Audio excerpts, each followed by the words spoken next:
Mungkin Gus Miftah mendapatkan begitu banyak keuntungan di balik patronase spiritual.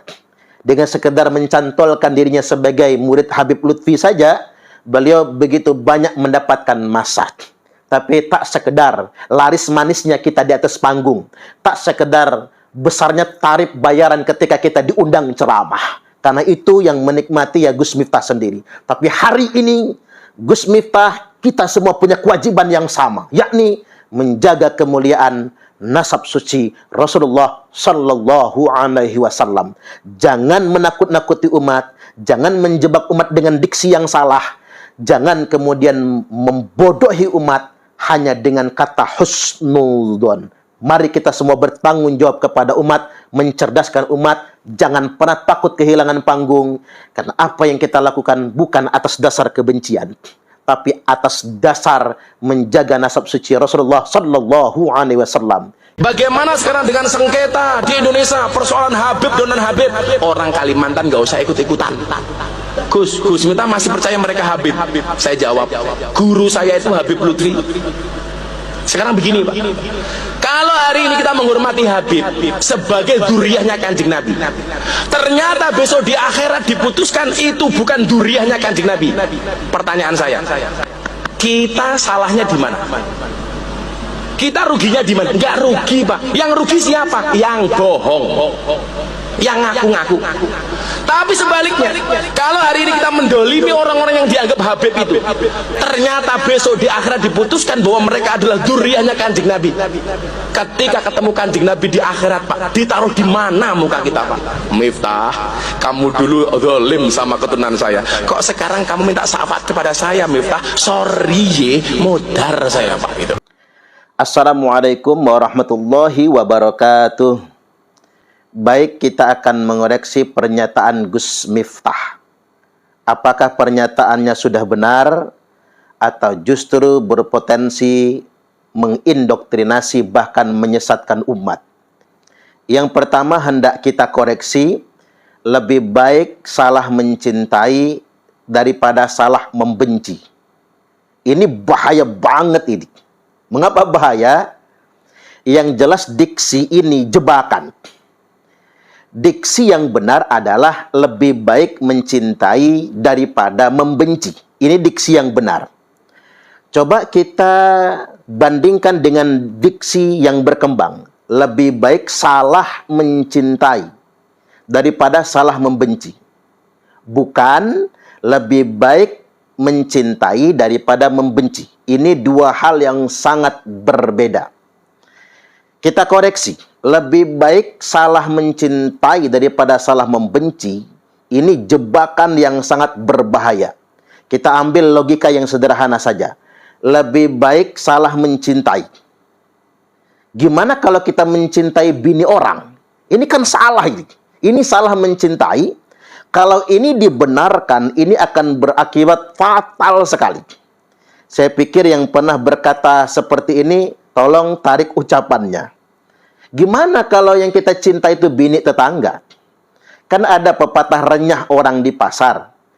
Laki-laki yang rajin mencium istrinya relatif lebih panjang umur jika dibandingkan dengan laki-laki yang mencium istri tetangganya. Coba, iya kan?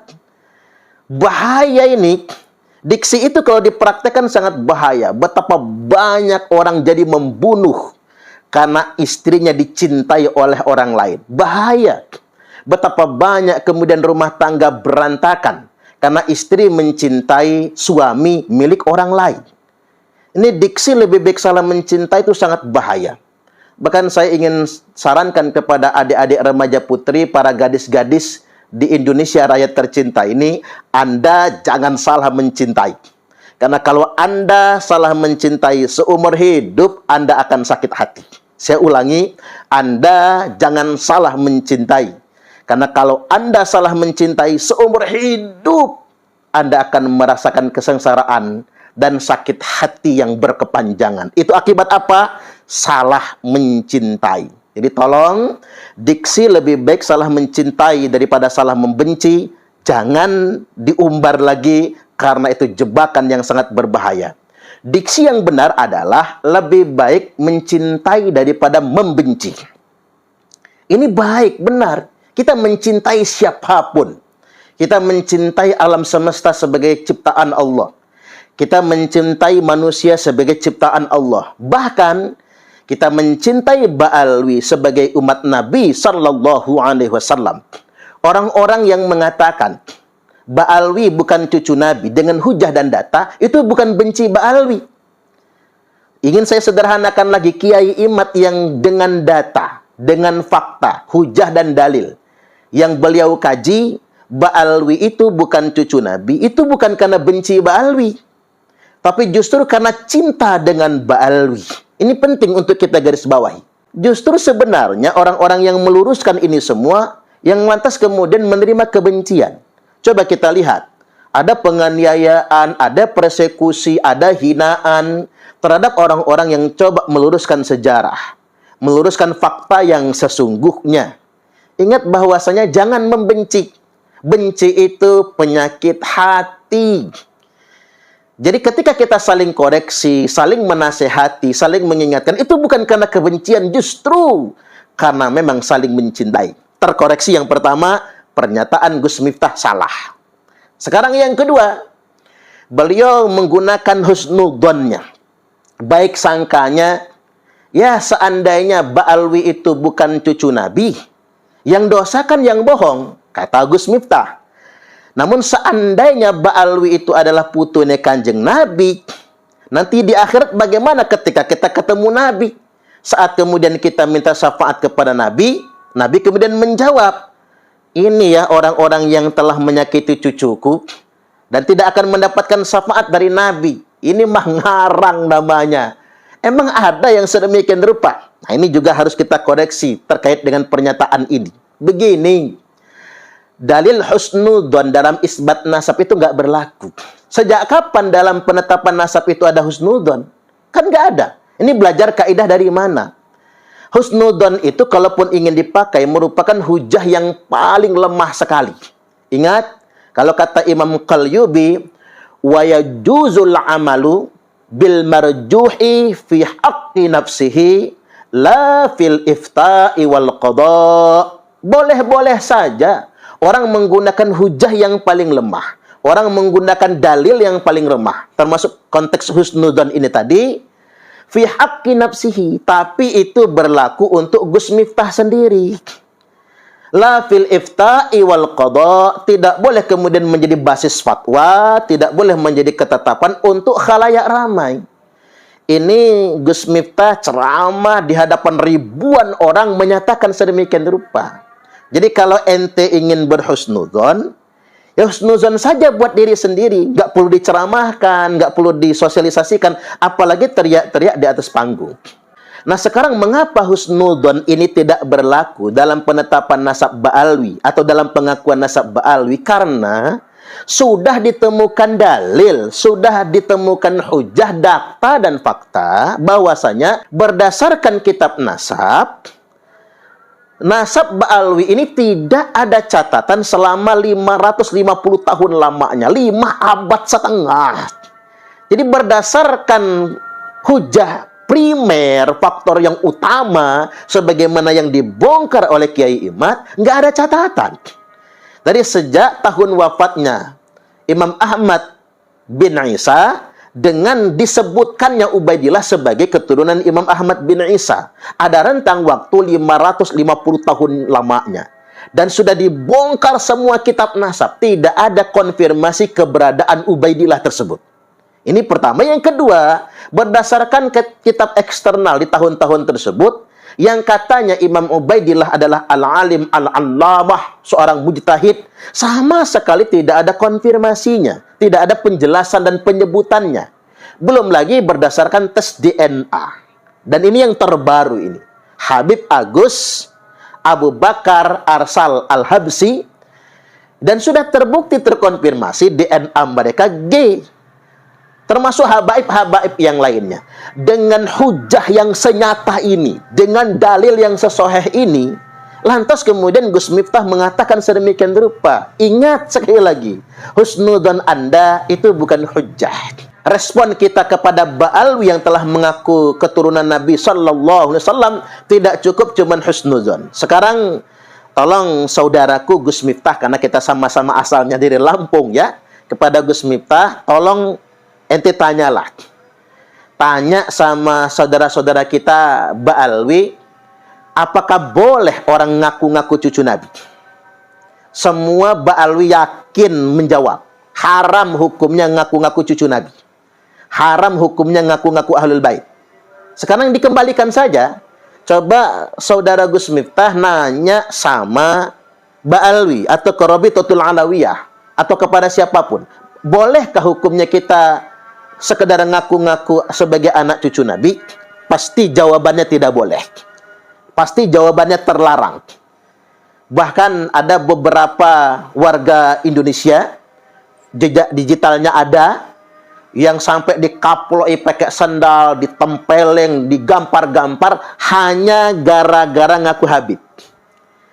Begitu kita tanyakan kepada Habibnya, mengapa Beb orang-orang ini dikaploi, orang-orang ini ditempeleng, dipukuli? Apa jawab mereka? Karena mereka ngaku-ngaku dzurriyyat Nabi. Karena mereka ngaku-ngaku Ahlul Bait Nabi. Padahal mereka tidak bisa menunjukkan bukti. Artinya, siapapun hari ini sepakat setuju bahwasanya ngaku-ngaku cucu Nabi itu haram kalau tidak bisa menunjukkan bukti. Coba, saya ingin ngajak Gus Miftah berinteraksi. Ngaku-ngaku cucu Nabi itu haram kalau tidak bisa menunjukkan bukti. Dan ini penegasan dari Ba'alwi sendiri. Buktinya, orang-orang yang ngaku Habib dikaploi, digampari, dipukuli.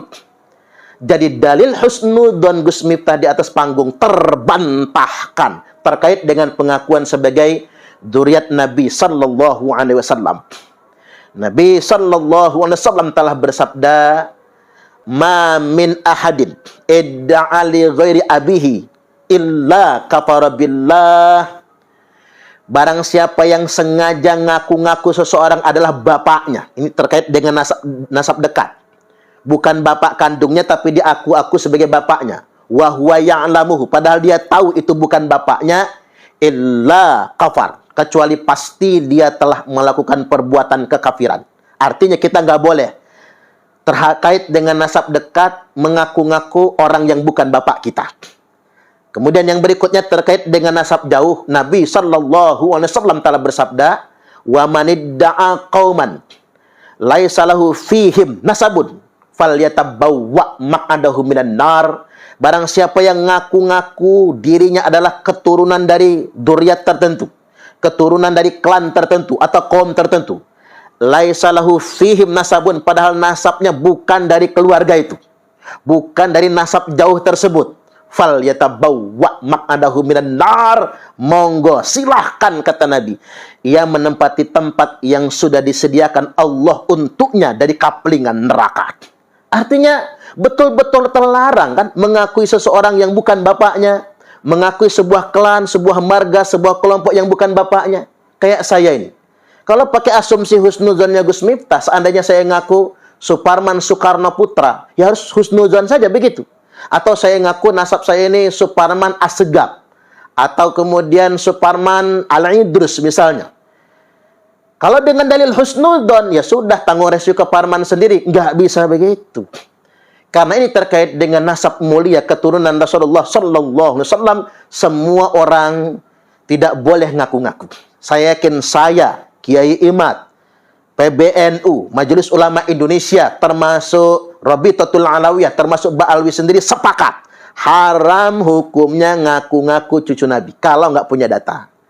Maka Al-Hafiz Ibnu Hajar Al-Haytami berkata, "Yambaghi likulli ahadin ayyakuna lahu ghiratun fi hadzal nasabi syarif." Hendaklah setiap orang punya sensitivitas kecemburuan terhadap nasab mulia keturunan Rasulullah sallallahu alaihi wasallam, wa dhabatahu hatta la yantasib ilaihi sallallahu alaihi wasallam ahadun illa bihaqqin, dan kita punya kewajiban terutama orang-orang yang berilmu untuk meneliti, mengkaji sampai tidak ada seorang pun yang berani mengaku atau menasabkan dirinya kepada nasab suci Rasulullah sallallahu alaihi wasallam illa bihaqq, kecuali dengan data yang benar.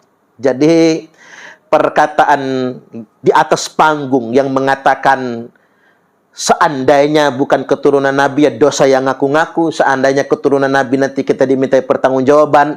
Itu perkataan fatal. Dalam ilmu nasab itu nggak kepake. Nggak boleh sedemikian rupa. Karena mengapa? Ini bicara tentang kebenaran. Apalagi bicara tentang nama baik Rasulullah SAW. Justru sebetulnya orang-orang yang berilmu akan menanggung dosanya. Ketika pada faktanya ada sekelompok orang yang ngaku-ngaku sebagai cucu Nabi padahal bukan, atau sekelompok orang yang mengaku-ngaku sebagai cucu Nabi tapi menggunakan pengakuan tersebut untuk mengeksploitasi umat. Memanfaatkan pengakuan tersebut untuk mengeksploitasi umat, untuk memanfaatkan umat, bahkan untuk memperoleh kekayaan. Ingat bahwasanya kita semua tahu, mungkin Gus Miftah mendapatkan begitu banyak keuntungan di balik patronase spiritual. Dengan sekedar mencantolkan dirinya sebagai murid Habib Lutfi saja, beliau begitu banyak mendapatkan masa. Tapi tak sekedar laris manisnya kita di atas panggung, tak sekedar besarnya tarif bayaran ketika kita diundang ceramah. Karena itu yang menikmati ya Gus Miftah sendiri. Tapi hari ini Gus Miftah, kita semua punya kewajiban yang sama, yakni menjaga kemuliaan nasab suci Rasulullah Sallallahu Alaihi Wasallam. Jangan menakut-nakuti umat, jangan menjebak umat dengan diksi yang salah, jangan kemudian membodohi umat hanya dengan kata husnudzon. Mari kita semua bertanggung jawab kepada umat, mencerdaskan umat. Jangan pernah takut kehilangan panggung, karena apa yang kita lakukan bukan atas dasar kebencian, tapi atas dasar menjaga nasab suci Rasulullah Sallallahu Alaihi Wasallam. Kesimpulannya dua hal. Satu, diksi lebih baik salah mencintai daripada salah membenci. Itu bahaya sekali. Itu jebakan. Karena itu bisa membuat manusia jatuh dalam kebinasaan. Dan yang kedua, dalil husnudzon adalah dalil yang paling lemah. Wa yajuzul amalu bil marjuhi fi haqqi nafsihi. Boleh menggunakan hujah yang paling lemah, tapi untuk pribadi kita. La fil ifta wal qada. Tidak boleh difatwakan untuk khalayak ramai dan tidak boleh menjadi ketetapan. Sekarang kita ambil diksi yang tepat. Lebih baik mencintai daripada membenci. Karena cinta merupakan bunga-bunga hati, sedangkan benci merupakan penyakit hati. Jika Anda berkata lelah mencintai, maka ternyata lebih lelah untuk membenci. Kita mesti mencari banyak alasan untuk merawat kebencian, dan itu tidaklah mudah.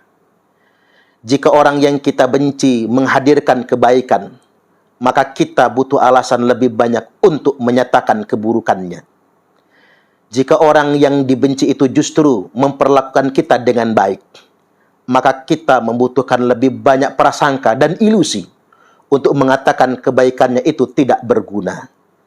Jika orang yang dibenci itu berkarya, maka kita harus mencari-cari celah, kelemahan dalam karyanya. Jika orang yang dibenci meraih prestasi, maka kita akan semakin menderita dan lelah untuk menentukan alasan apa lagi agar kita tetap bisa membencinya. Oleh karena itu, berhentilah membenci kawan. Hidup cuma sementara. Lebih baik kita menabur cinta dan prasangka positif. Apa yang dilakukan Kiai Imad, saking cintanya kepada Rasulullah, cintanya kepada umat Nabi, dan cintanya kepada saudara kita Ba'alwi. Wallahul muwafiq ila aqwamit thariq. Wassalamualaikum warahmatullahi wabarakatuh. Kami adalah Laskar Sabilillah, pecinta Wali Songo dan para anbiya, pewaris peradaban Islam di Nusantara hingga berkibar bangsa Indonesia.